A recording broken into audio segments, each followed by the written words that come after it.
Let's cross over live back to that funeral as everybody continues to pay their tributes to the late Joyce Mashamba. It is currently taking place in Limpopo in Malamulele. Currently, Jeff Radebe is on the podium. Allow me firstly to extend the apologies of His Excellency President of the Republic, President Cyril Ramaphosa, who would have been here but for unavoidable engagements. He sends his regards and condolences to the family and the people of Limpopo, whom he holds in high regard and esteem. He has, however, sent several cabinet ministers to attend in his stead and for me to represent him. He has asked me to let you know that mo kurubetsi sinatla sadinatla lapha ulele iqhawe lamaqhawe.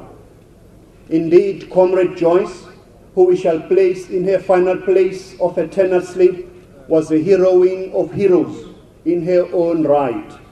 Still, in her coffin she lies, but alive are the ideals which she lived for and he lived by. Time shall pass by the ideals of equality, and her resolve to fight the scourge of the triple challenge of poverty, inequality and unemployment shall flourish in the hearts and minds of the hundreds of thousands of born and yet to be born young men and women of Shilubane village and its surroundings.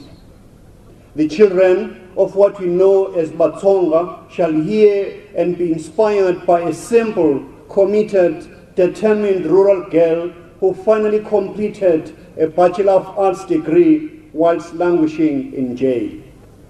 They shall hear a kind, brave, disciplined cadre who stood for and by the poor, rural and the downtrodden, despite facing torture and being caged in many prisons, including the notorious cells of Kronstadt prison and the infamous Number 4 prison. The Number 4 prison today stands as a monument for our Constitution, and behind its front door is the logo of the Constitutional Court, which depicts a baobab tree native to this province of Limpopo, as was Comrade Joyce, who protects the citizens of this great nation. Such was the character of Comrade Joyce, a protector and a voice for the voiceless rural masses of our people. Fellow mourners, Comrade Joyce leaves us at a time when our movement and South Africa at large is at a crossroad. She leaves us at a time when we need millions of committed, of disciplined Joyce Mashambas. Like many of our fallen heroes and heroines who have left us in past and recent history, Comrade Joyce would not want the embarrassment of the enthusiasm of our gratitude. Quietly and almost unassumingly, she worked with diligence, without expectation of any reward, without any accolades. Indeed, she leaves us at a time when some amongst us are far more motivated by personal wealth and gain to the detriment of our people and in disservice to our people.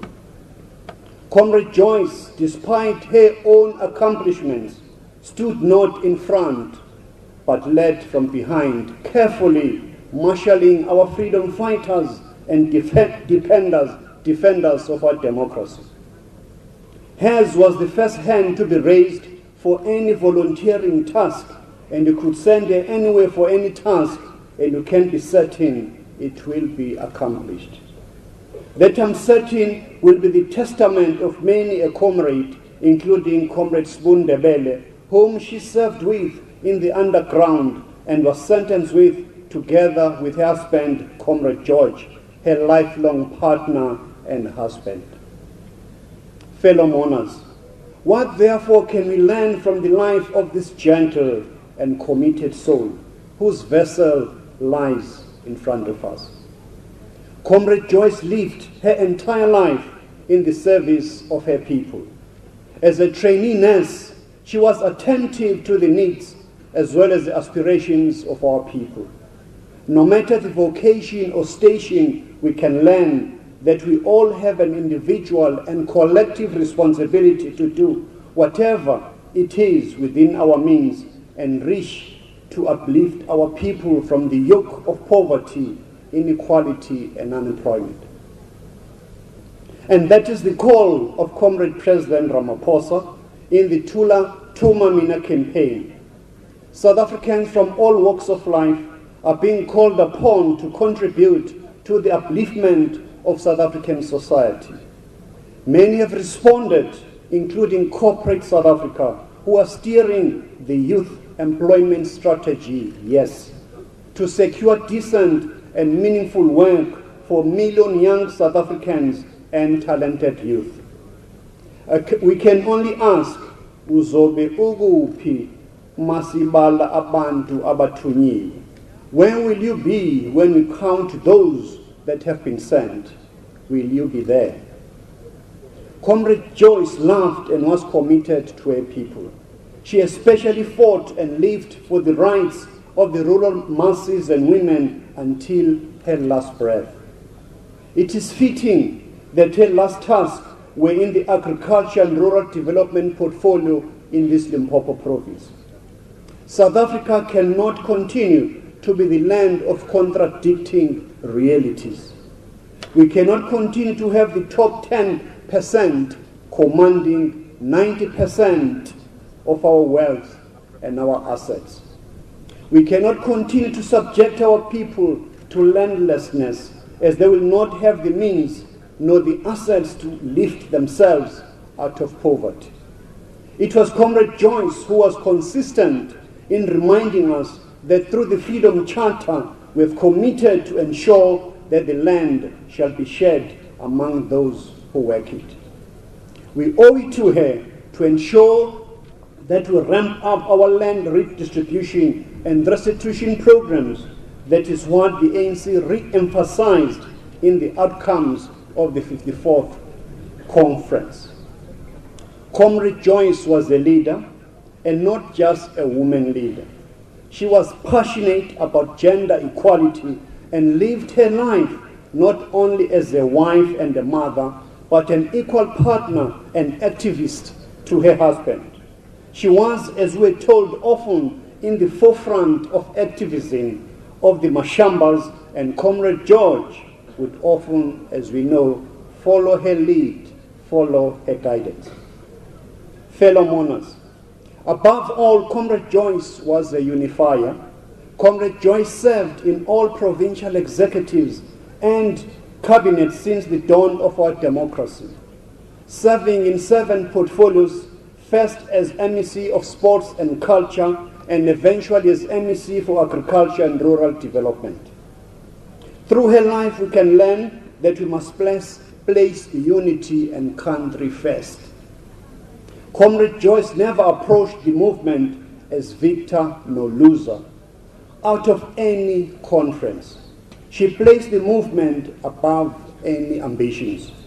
Today, our movement is slowly tearing itself apart because of tendencies that are foreign to our glorious movement. It cannot be that we solve our political problems in the courts of South Africa. By clogging the court system with our political challenges, we ensure that one more victim of crime receives delayed justice. And as we know, justice delayed is justice denied.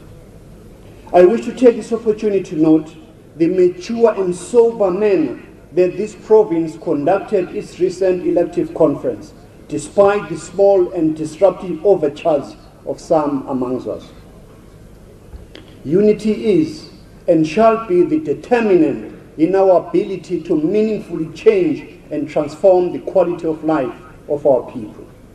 A disunited ANC cannot hope to fulfill its superordinate objective of realizing a just and equal society. Therefore, our call to unite, to renew, to rebuild. Anything less than that will signal the perishing of this glorious organization. Program directors, The loss of Comrade Joyce is the blow to the family. Every waking moment was spent in the service of our movement, often to the detriment of her family. For this sacrifice, we wish to extend our gratitude to the family. Without the contributions of Comrade Joyce, our struggle and hard-earned freedom would have been far hollower. Indeed, we can say, once upon a time, our movement, this country, was blessed to have citizens and activists of the cloth of Comrade Joyce. Siyanibonga. While she lived, many attempted to break her soul. Little did they know that this rural soul was unbreakable. Time shall fade, and memories of Comrade Joyce shall linger on. We'll stay strong and take comfort in the knowledge that we shall forever remember Comrade Joyce's immense contribution. Take comfort in the knowledge that she joins the galaxy of our heroines, including our mamas, Albertina Sisulu, Winnie Madikizela Mandela, Helen Joseph, Lillian Ngoyi, Charlotte Maxeke, Raymond, Ray Alexander, and many, many more. She now takes her final bow, only to eternally guide this movement and our country she dearly loved and died in its service. Robala Kahotso, Lala Ngokolo Kabane, you ran a good and principled race. Engo.